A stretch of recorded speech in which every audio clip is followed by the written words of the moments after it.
안녕하십니까. 반갑습니다. 4월 26일 수요일 10분 말씀 되겠습니다. 성경 말씀은 누가복음 24장 50절에서 53절입니다. 예수께서 그들을 데리고 베다니 앞까지 나가사 손을 들어 그들에게 축복하시더니 축복하실 때에 그들을 떠나 하늘로 올려 지시니 그들이 그에게 경배하고 큰 기쁨으로 예루살렘에 돌아가 늘 성전에서 하나님을 찬송하니라. 아멘. 드디어 예수님은 모든 구원의 사역을 끝내시고 부활하셔서 성천하시게 되는 모습이 오늘 본문에 나와 있습니다. 예수께서 그들을 데리고 베다니의 앞까지 나가서 손을 들어 그들에게 축복하셨고 축복하실 때 그들을 떠나 하늘로 올려지시니 라고 했습니다. 여러분, 참으로 죽음의 흑암의 권세를 깨뜨리시고 부활하신 예수님이 우리들이 그 주님의 공로 때문에 가게 되는 그 천국을 가시는 모습이 오늘 본문에 나옵니다. 손을 들어 그들에게 축복하시고 하늘로 올려지시니, 누가복음에는 기록이 안 되어 있습니다만은 예수님께서 성천에 하실 때 천사들이 갈릴리 사람들아 어찌하여 쳐다보느냐, 너희들이 본 그대로 500여 제자들이 지켜보는 가운데서 예수님께서 부활 성천하실 때 너희들이 본 그대로 다시 구름을 타고 오시리란 말씀을 천사들이 했습니다.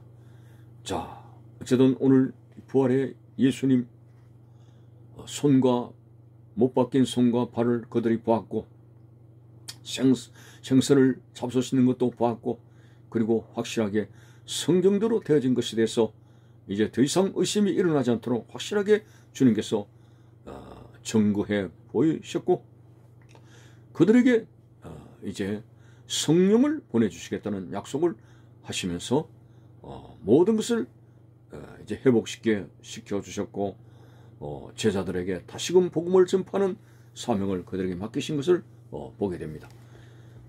볼지어다 내가 내 아버지께서 약속하신 것을 너에게 보내리니, 성령이시죠. 성령을 보내시리니 너희는 위로부터 능력으로 입혀질 때까지 이 성에 머물라 라고 했습니다. 참으로 예수 부활성천하신 예수님은 우리를 떠난 것이 아니라 성령이 이제 오늘날 시대에 우리 속에 역사하심으로 말미암아 확실하게 더 구체적으로 우리에게 믿음을 더하시고 인도하시고 천성으로 우리의 갈 길을 감동감을 시키시며 이제 역사하시고 계시는 놀라운 사실을 발견하게 됩니다. 참으로 지금은 이제 그분의 영이 우리 속에 계십니다. 바울은 말했습니다. 너희 속은 성령이 거하는 전인 줄 알지 못하느냐. 예수 그리스도를 믿는 것은 성령의 역사지 내가 연구해가지고 예수를 믿게 된 것이 아닙니다. 내가 오랫도록 예수에 대해서 자료를 수집하고 그에 대해서 연구 결과가 나가지고 믿는 게 아닙니다. 이거는 믿음은 학적으로 된 것이 아니라 하나님께서 주시는 선물이라고 했습니다. 저는 그리스도시요 살아계신 하나님의 아들입니다. 베드로가 고백할 때 예수님께서 뭐라 했습니까? 너 정말 똑똑하구나.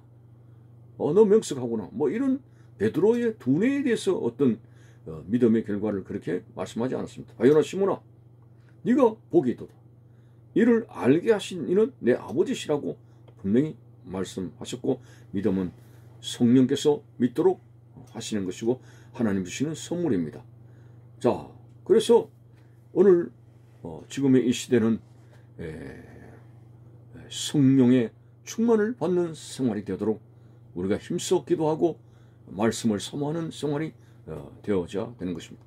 너희를 세상의 과처럼 버려두지 아니할 것이고 세상 끝날까지 너희와 항상 함께 있으리라는 그 말씀은 바로 성령으로, 예수님께서 부활성천 하시고 난 후에 마가다락방에 성령이 바람같이 불같이 크게 역사하셨고 그 이후로 지금 성령의 시대에 우리가 살고 있는 것은 바로 그리스도가 오늘 우리와 함께하는 바로 그 생활입니다. 그분의 영이 오늘 우리 속에 계시고 우리의 갈 길을 감동감화 시키심으로 인도하고 계시는 사실 앞에서, 그래서 우리는 지금은 성령에 민감한 사람이 되도록 영적으로 애를 쓰는 모습이 있어야 되겠습니다. 자, 우리는 이미 성령을 받았습니다. 그러나 그 성령이 이제 충만하여 불일듯하게 일어나는 그러한 신앙의 경주가 우리에게 있어져야 된다고 하는 것입니다. 그렇다면 이 성령 충만한 생활이 어떻게 하면 이루어지게 되는가? 그것은 바로 기도와 하나님의 말씀을 열망하는 그런 영적인 애씀에서 비롯이 되는 거죠. 그래서 우리가 하나님 앞에 말씀을 붙들고 기도할 때 성령이 불일듯하게 역사하는 충만의 역사가 우리에게 나타나지게 됩니다. 자, 늘 우리 교인들에게 강조했지만은 성령을 기름으로 묘사한다면은 기름을 한 말 두 말 겨울을 하기 위해서 드럼통에 이제 보관만 한다고 해서 그것이 기름이 우리에게 유용한 것이 아닙니다. 그 기름을 에너지화 시켜야 됩니다. 연소시켜야 됩니다. 불을 붙여야 됩니다. 그러면 굉장히 화력을 가지게 되고 여러 가지 난방이나 여러 가지 기계를 돌리는 일에 사용이 되집니다. 그러나 첫날 만날 그 기름을 통해 드럼통에 보관만 하고 있으면 기름은 에너지화 될 수 없고 그대로 기름이 될 뿐 우리에게 삶에 아무런 도움이 되지 못하는 무용지물에 불과합니다. 우리가 예수 그리스도를 믿음으로 말미암아 성령이 내 속에 계시는 거죠.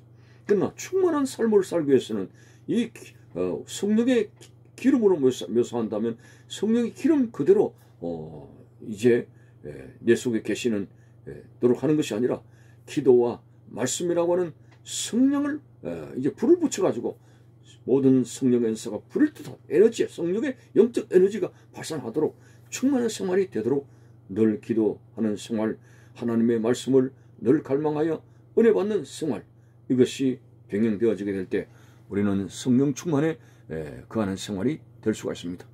참으로 오늘 우리가 참 고백할 것은 뭐냐면은 예수 그리스도를 구주로 믿고 그리스도 안에 살아가는 사람이죠.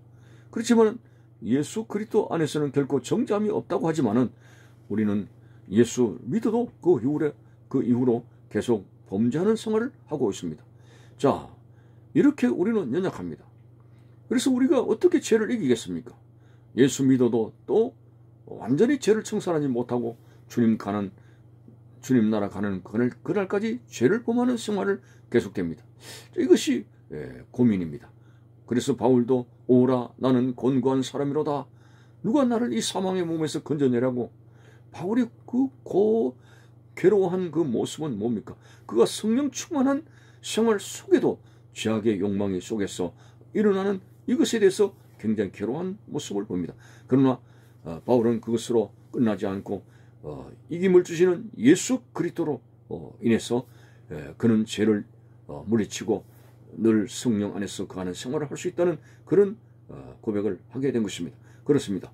오늘 우리가 예수 믿고 그리스도인이 되었어도 늘 죄를 짓는데 이게 인간적인 힘으로 우리 인간의 어떤 노력으로 이런 죄를 이길 수가 없습니다. 죄의 권세를 이길 수가 없습니다. 성령의 능력을 의지해야 됩니다. 그래서 성령의 능력을 의지하게 될 때 그 성령의 역사로 말미암아 죄를 물리치는 그런 권세와 능력을 가질 수가 있습니다. 그래서 기도해야 됩니다. 늘 말씀을 통해서 우리의 심령이 성령이 은사가 불일듯하게 일어나야 됩니다. 그 성령의 불일듯하게 하는 그 핵심은 바로 예수 그리스도의 피입니다.